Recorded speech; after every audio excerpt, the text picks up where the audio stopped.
اعوذ باللہ من الشیطان الرجیم بسم اللہ الرحمن الرحیم ان الذین یرمون المحصنات الغافلات المؤمنات، بے شک وہ لوگ جو تہمت لگاتے ہیں انجان پارسا ایمان والیوں پر۔ ایک تو وہ ایمان والی ہیں، دوسرا وہ پارسا ہیں، پاک دامن ہیں، تیسرا وہ انجان ہیں۔ انجان کا مطلب کہ وہ زنا کے بارے میں سوچتی بھی نہیں ہیں، ایسی نیک پارسا مومن عورتیں ہیں۔ بعض عورتیں تو ہوتی ہیں نا، تو ان کا کبھی یہاں جانا، کبھی وہاں جانا، کبھی اس کے پاس بیٹھی، کبھی اس کے پاس، اس کا تو پتہ ہی نہیں، اس کے تو چال چلن کا پتہ ہی نہیں نا۔ یہ اس کے بارے میں فرمایا جو انجان ہے، جس کا چال چلن بھی اچھا ہے، جس کا رہن سہن بھی اچھا ہے، باپردہ رہتی ہے، باحیا عورت ہے، بے پردہ مردوں کے ساتھ گھومتی پھرتی نہیں ہے۔ ایسی نہیں ہے کہ آج اس کے گھر ہے تو کل اس کے گھر، پرسوں اس کے گھر، رات کہیں گزاری تو دن کہیں گزارا۔ ایسی عورتوں کی بات نہیں ہو رہی۔ فرمایا غافلات، جو اس گناہ سے بالکل دور رہتی ہیں، اس کا سوچتی تک بھی نہیں ہے، ایسی پارسا اور نیک مومن عورتیں، ان پر اگر کسی نے تہمت لگائی ہے تو رب کائنات نے پتہ کیا فرمایا، لعنوا فی الدنیا والآخرہ، اس پر دنیا اور آخرت میں لعنت کی گئی ہے۔ اللہ اکبر۔ ان عورتوں کو بتائیں نا کہ اگر آپ اس طرح رہیں گی تو آپ کا مقام اتنا بلند ہو جائے گا کہ اگر کوئی آپ پر انگلی اٹھائے گا نا تو آپ کو جواب دینے کی نہیں ضرورت، رب اس پر لعنت فرمائے گا۔ پہلے آپ اپنے اس مقام تک تو لے جائیں نا خود کو۔ وہ کیا کہتے ہیں، خود ہی کو کر بلند اتنا کہ ہر تقدیر سے پہلے خدا بندے سے خود پوچھے بتا تیری رضا کیا ہے۔ سبحان، اپنا مقام بنا لیں، پھر دیکھیں رب کیسے بدلے لیتا ہے، تمہیں بولنے کی بھی ضرورت نہیں پڑے گی۔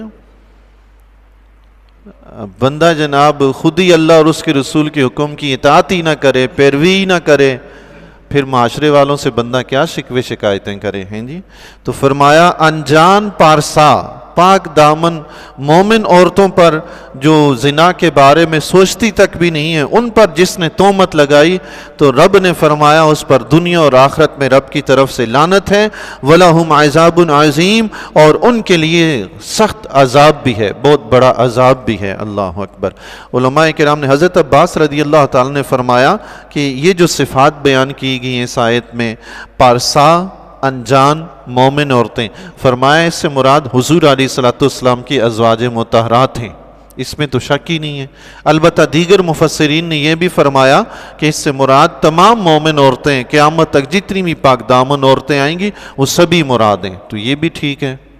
قیامت تک جتنی بھی مومن عورتیں آئیں گی وہ پارسا ہیں، نیک مرد بھی اللہ کو پیارا ہے، نیک بندی بھی اللہ کو پیاری ہے۔ ہاں، وہ ہر ایک کے ساتھ کھڑا ہوتا ہے جو نیک ہو، صاف ستھرا ہو، پاک دامن ہو۔ یوم تشہد علیہم السنتہم، جس دن گواہی دیں گی ان کی زبانیں۔ قیامت کے دن زبانوں پہ مہر لگ جائے گی، وہ بند ہو جائیں گی، جسم کے باقی اعضاء بولیں گے، قرآن کریم میں ہی رب نے فرمایا ہے، لیکن یہ گواہی جو دیں گی یہ مہر لگنے سے پہلے گواہی دیں گی۔ یہ زبانیں بھی کہیں گی کہ ہاں ایسا ہوا تھا۔ وَأَيْدِيهِمْ، اور ان کے ہاتھ، وَأَرْجُلُهُمْ، اور ان کے پاؤں، بِمَا كَانُوا يَعْمَلُونَ، جو کچھ وہ عمل کرتے تھے، جو بھی عمل کرتے تھے قیامت کے دن ان کے اعضاء ہی سب بتا دیں گے، گواہی دیں گے کہ انہوں نے اس طرح کیا ہے۔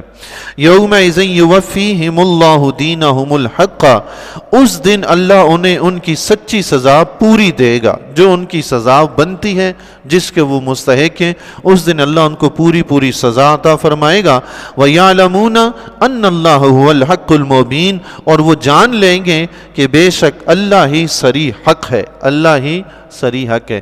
جس رب کے بارے میں دنیا میں یقین نہیں رکھتے تھے نا، جس رب کے بارے میں بتایا جاتا تھا کہ قیامت کے دن وہ سزا دے گا نا، تو دنیا میں یقین ہی نہیں ہوتا تھا کہ ایسا بھی ہوگا۔ تو جب قیامت کے دن اس رب کائنات کو حساب کتاب میں دیکھیں گے نا، سب کچھ جب سامنے آئے گا تو پھر پتہ چلے گا یہ بات تو سچ تھی، یہ تو حق تھا۔ اصل ذات تو رب کی ذات ہے نا، حقیقی ذات تو رب کی ذات ہے جو ہمیشہ موجود، ہمیشہ رہے گا، اسی کی وجہ سے کائنات کی ہر شے موجود ہے. وہ اگر ایک لمحے کے لیے اپنی توجہ کسی چیز سے ہٹا دے وہ فنا ہو جائے، ختم ہو جائے. جو کچھ بھی باقی ہے، جو کچھ بھی ہے، وہ سب رب کی قدرت کی وجہ سے ہے. تو قیامت کے دن ان کو سب کچھ پتہ چل جائے گا کہ اصل میں تو رب ہی سب کچھ ہے. الخبیثات للخبیثین. اللہ اکبر. اس آیت کو غور سے سنیے جی. الخبیثات للخبیثین والخبیثون للخبیثات. گندی عورتیں گندے مردوں کے لیے اور گندے مرد گندی عورتوں کے لیے. اللہ اکبر. ایک طبی انسان کی کیفیت ہے. آپ دیکھیں گے چرسی انسان چرسی کے پاس ہی جا کر بیٹھے گا، طبیعت ہے. شرابی شرابی کے پاس جا کر بیٹھے گا. آپ نمازیوں کے پاس آ کر وہ چرسی نہیں بیٹھے گا، وہ شرابی نہیں بیٹھے گا. چونکہ آپ نمازی ہیں، آپ ذکر کرتے ہیں، مسجد میں بیٹھتے ہیں، اللہ اللہ کا، اس کو تو چرس کی فکر ہے، اس کو چرسی ہی چاہیے. شرابی کو شراب کی فکر ہے، اس کو شرابی ہی چاہیے. آپ تو پیتے نہیں ہیں تو اس کو تو مزہ ہی نہیں آئے گا بیٹھنے کا.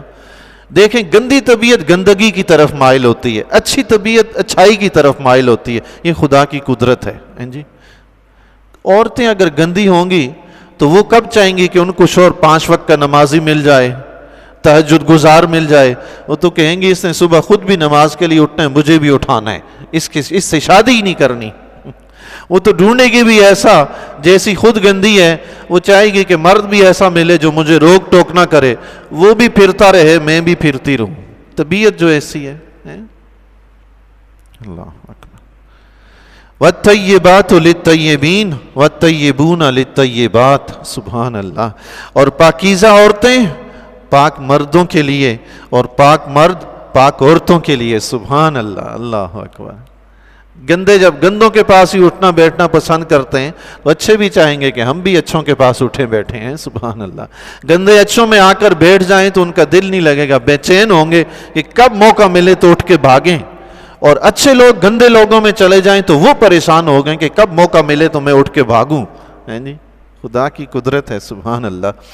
ایسا نہیں ہوگا کہ جو بندہ خود 5 وقت کا نمازی ہو تو جب وہ شادی کرنے لگے ڈھونڈے پینٹ شرٹ پہننے والی کوئی لڑکی ہو ماڈرن قسم، وہ کبھی نہیں ڈھونڈے گا. وہ ڈھونڈے گا برقع پہننے والی ہو، گھر میں رہنے والی ہو، پاک دامن ہو، صاف ستھری ہو، نیک عورت ہو. وہ ایسی ڈھونڈے گا کہ میں خود اللہ کے راستے پہ چلنے والا ہوں، مجھے جو بیوی ملے وہ بھی وہ ہو جو اللہ کے راستے پہ چلنے والی ہو. بیوی انسان کا مشیر ہوتی ہے جی. اچھی بیوی اچھے مشورے دیتی ہے تو دوسری ٹائپ کی ہوگی تو پھر وہ ویسے مشورے دے گی. اللہ اکبر. پچھلی آیت میں رب نے فرمایا تھا نا، یہ جو پچھلی آیت ہم نے پڑھی کہ جو مومنات غافلات پر تہمت لگاتے ہیں ان پر دنیا اور آخرت میں لعنت ہے. ایک حدیث شریف میں حضور علیہ الصلوۃ والسلام نے فرمایا 7 ہلاک کرنے والے گناہوں سے بچو، 7 بڑے کبیرہ گناہ. ان میں سے جو 7واں گناہ تھا نا، فرمایا انجان پاک دامن مومن عورت کو تہمت لگانا. یہ 7 بڑے کبیرہ گناہوں میں سے ہے. اس میں اللہ کے نبی علیہ الصلوۃ والسلام نے سب سے پہلے جو بڑا کبیرہ گناہ گنا فرمایا شرک سے بچو. اب دیکھ لیں، پہلا گناہ شرک ہے کہ اس سے بچو، اور 7واں گناہ ہے پاک دامن انجان مومن عورت کو تہمت لگانا. اللہ کی نبی علیہ الصلوۃ والسلام نے اسے کتنا بڑا گناہ بیان فرمایا ہے. حضرت حذیفہ رضی اللہ تعالیٰ عنہ سے روایت ہے، فرماتے ہیں حضور علیہ الصلوۃ والسلام نے فرمایا جو پاک دامن انجان مومن عورت کو تہمت لگائے، یہ تہمت لگانا 100 سال کی عبادت کو ضائع کر دیتا ہے. اللہ 100 سال کی عبادت کو. اور اگر کوئی حدیث نہ ملے ہمیں قرآن کی اور کوئی آیات نہ ملیں، یہ ایک ہی کافی ہے کہ رب فرما رہا ہے اس پر دنیا اور آخرت میں رب کی طرف سے لعنت. رب کی لعنت اگر کسی نے دیکھنی ہے تو شیطان کو دیکھ لے، اس پہ رب کی لعنت ہی تو پڑی ہے، گیا ہمیشہ ہمیشہ کے لیے برباد ہو گیا. یہ حکم ان لوگوں کے لیے ہے جو توبہ نہیں کرتے. ہاں جو توبہ کر لیں رب کا فضل ہو جاتا ہے، رب کرم فرما دیتا ہے. غلطی ہے نا جی، انسان کر بیٹھتا ہے، اس لیے رب نے دروازہ توبہ کا کھلا رکھا ہے، ہر وقت کھلا ہے، قیامت تک کھلا رہے گا. انسان کے لیے توبہ کا دروازہ اس کی موت تک کھلا ہے.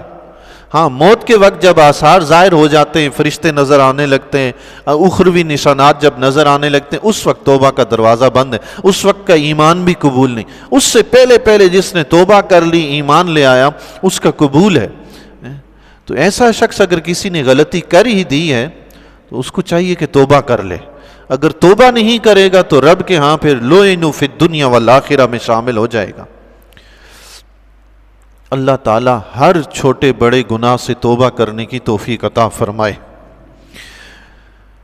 اولئک مبرؤون مما یقولون، وہ پاک ہیں ان باتوں سے جو یہ کہہ رہے ہیں۔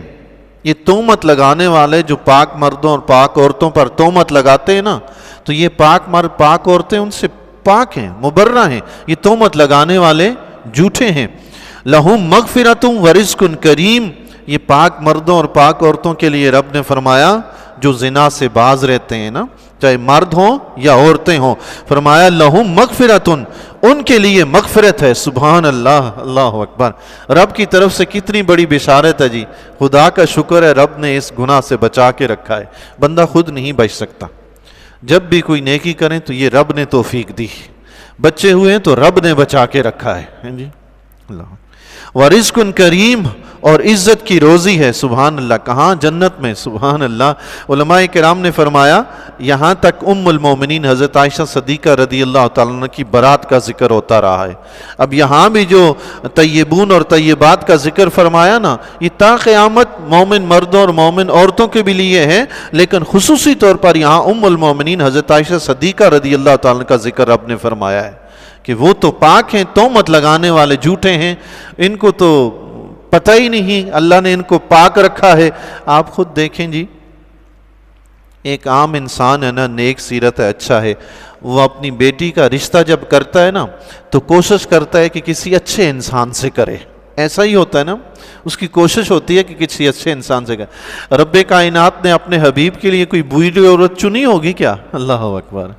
حبیب کائنات سے جو نکاح ہوا ام المومنین کا، یہ تو رب کی مرضی سے ہوا ہے نا۔ اللہ اکبر۔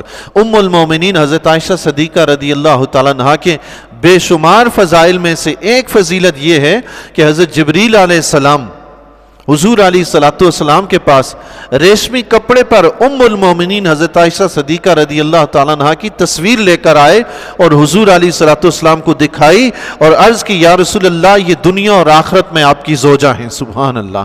اس کے بعد نکاح ہوا ہے۔ یہ تو رب کا انتخاب تھا۔ ہم کوشش کرتے ہیں کہ انتخاب میں کوئی غلطی نہ ہو، رب سے کیسے ہو سکتی ہے؟ سبحان اللہ۔ رب کیسے اپنے حبیب کے گھر میں کوئی ایسی ویسی عورت کو بھیج سکتا ہے؟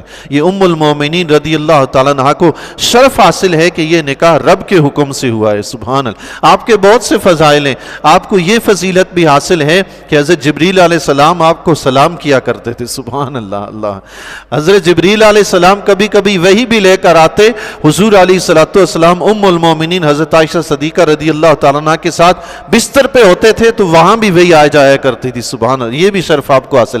حضور علیہ السلام کا جب وصال ہوا تو اس وقت آقا علیہ السلام کا سر اقدس ام المومنین حضرت عائشہ صدیقہ رضی اللہ تعالیٰ عنہ کی گود میں تھا۔ سبحان اللہ۔